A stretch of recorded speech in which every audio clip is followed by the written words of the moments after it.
assim, o meu pai começou no PDT, do Brizola, lá, em 89. Ele e a Dilma.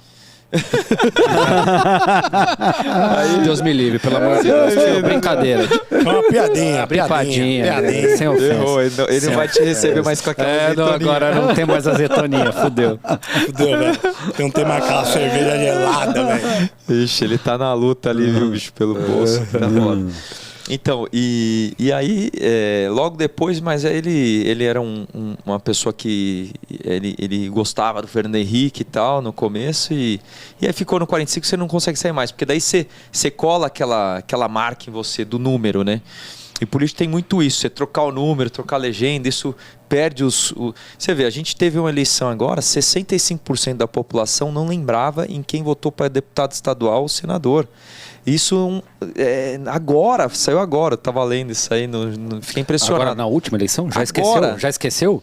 Não, assim, vamos dizer... Da última eleição. Dos 4 anos atrás. 65% da população não lembra para quem votou para deputado e senador no Brasil. 2/3. Então assim, e aí quando você pega o número ali 45, que é um número fácil de lembrar, isso tem esse feedback do passado, né? Então, para mim, como eu herdei isso, mas ali envolve um monte de questões pormenores em relação à política local, né? Mas assim, eu sou um dos decepcionados, infelizmente, com como foi conduzido, né? Acho que a direção nacional do partido, eu não tenho medo de falar isso, nenhum medo. Então, eu acho que... Porque os resultados falam por si só. Falam por si só. Eu acho que o partido pecou demais, né, nos últimos anos todos, e eu acho que agora, a partir de agora, sim, o partido tem 2 caminhos. Ou ele começa do zero de novo, igual, vamos dizer, o DEM vai. O DEM se reconstruiu. Foi mesmo. Ele era o PFL. Ele virou o DEM e hoje, né, tá aí entre os maiores partidos do Brasil. Se reconstruiu, começou lá de baixo, né? Então o PSDB talvez ele tenha que entender que ele não é mais ninguém. Humildemente fazer a limpa que deveria ter sido feito em relação à questão da corrupção e limpar isso aí tudo, senão eu mesmo particularmente eu tenho pensado muito realmente da migração, vamos dizer, de migrar realmente o partido como está acontecendo. E eu acho que piorou. Desculpa, só para falar. Piorou, acho que piorou. Agravou muito a crise na história mineira, na história do Aécio. Eu acho que tem uma questão muito importante aí, que toda aquela temática do Aécio, e foi após a tentativa o pleito que ele não ganhou, tudo que aconteceu depois e não ter sido tirado, isso foi minando um pouco, me dá a impressão. É isso. De lá pra frente só decaiu e não conseguiu levantar de novo. Nunca mais. Foi jogado na vala comum. E essa corrosão mesmo da identidade, né? Que é isso que o Fabrício já era uma falou. coisa dúbia, já era uma coisa vista como em cima do muro. Ele já tinha uma identidade difícil de ser defendida no sentido de ser aquele... Tanto que tucano não é não é uma coisa boa que você fala, mas você tá meio tucano, não é mais. Você foi levado na vala comum da corrupção. E você vê como isso é tão ruim pra nós, que assim, só pra última vez que eu falo sobre isso, mas realmente do que a gente se orgulha do passado lá, né? Lógico que a gente tem que falar pro futuro de Extrema, da cidade, né? Mas o passado a gente tem o quê? Meu pai, ele foi um cara que ele tem diversos defeitos, mas o que tem de mais valioso nele é o quê? A honestidade. Então ele teve uma vida pública limpa, totalmente libada, que ele não tem nada que tenha ficado, né?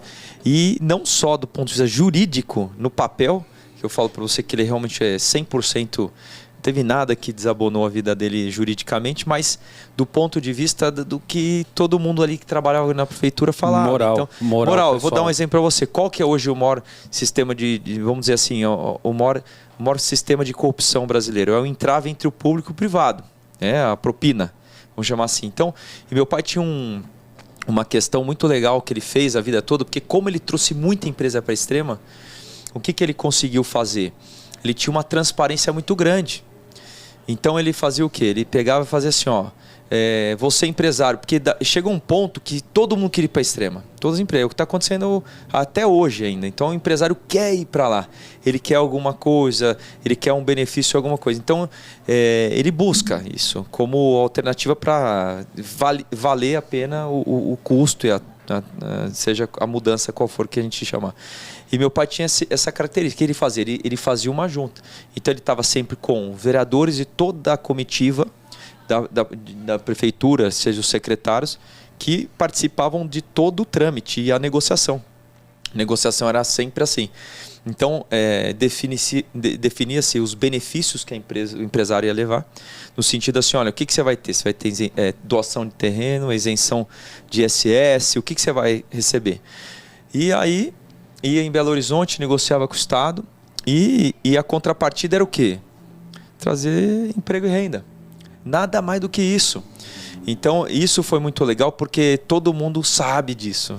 Isso é o maior orgulho que eu acho que se eu fosse definir hoje, o maior orgulho do meu pai é ver que talvez 90% dos políticos brasileiros não são assim, né? E eles conseguiram fazer isso realmente, de fato, guiar pelo caminho da honestidade. Uma das coisas que você vê que eu conversei com meu pai esses dias, eu falei assim, olha, né, porque a oportunidade de candidatura para o próximo pleito agora, daqui 2 anos, ela está, assim, querendo surgir, né? Mas ela tem que ser genuína, verdadeira, ela tem que vir de baixo.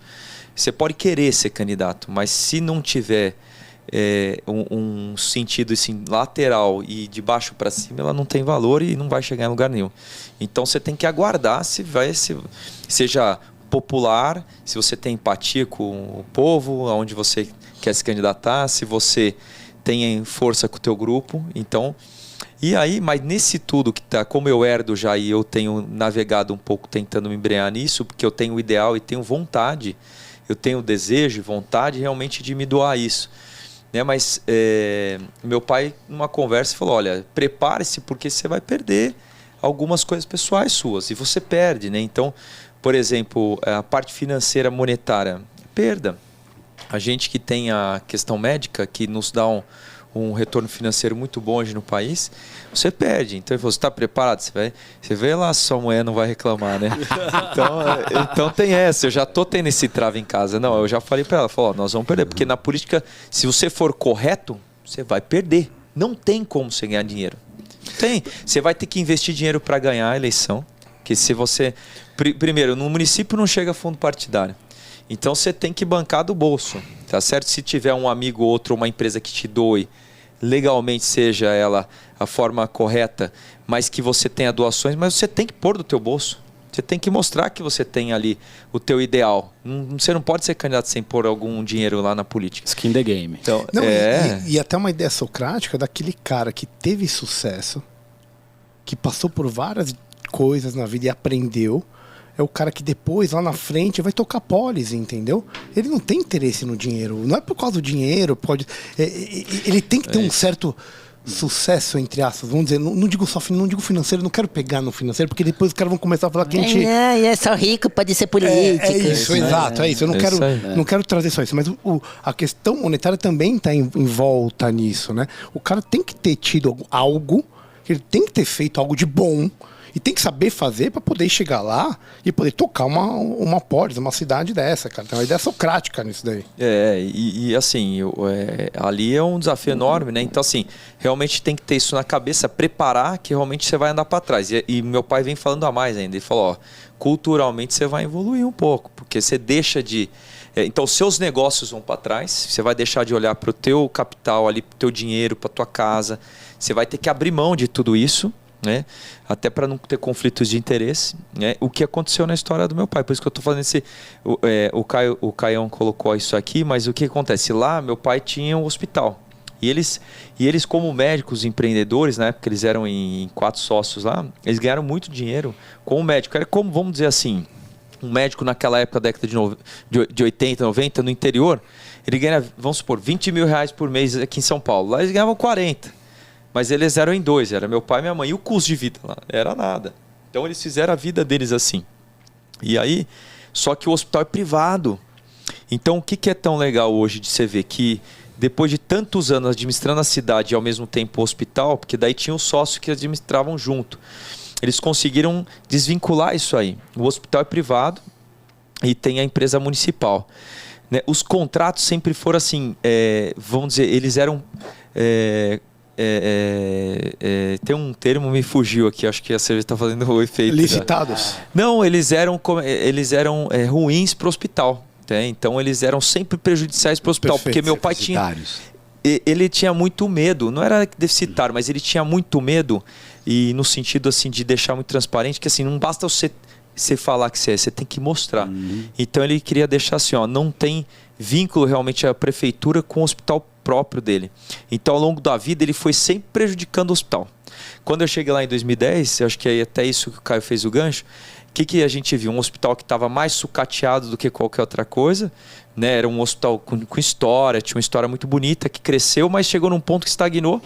E até de certa forma estagnou, porque eles estavam muito mais preocupados em cuidar da parte pública do que o hospital próprio. E o hospital próprio sempre prejudicado, porque tudo era ruim para o hospital. Quer dizer, eles defendiam muito mais, com muito mais zelo, eu faço com tranquilidade, o dinheiro público do que o dinheiro deles. Muito. Meu pai sempre fez isso a vida toda. E ele fazia isso tranquilo. Agora, hoje é muito fácil. O hospital Ou seja, lá... era filantropia junto, né? Era assim. Tipo assim, vai abrindo mão do meio, vai botando aí, Exato. vamos que vamos, né? Exato. E eu não quero nem discutir valor, nem nada Não. disso, porque daqui a pouco vem um cara que me acusa e eu não quero ter esse tipo de dor de Exato. cabeça. É o Aí, Estado eu fodendo quero- empresário. Exatamente. Exato, e ele tinha medo do Ministério Público nesse sentido, no sentido de deixar muito claro para não ter nenhuma vírgula de dúvida. E aí agora o resultado é esse: o hospital hoje ele navega tranquilamente sem nenhum contrato público de prefeitura. A gente tem o quê? Contrato com o SUS, né? Então com a União, é um dinheiro que vem direto de Brasília, mas o município pouco nos sustenta lá. A gente não depende praticamente de nada. Acho que a arrecadação do município é 5% do faturamento do hospital. Então é tranquilo.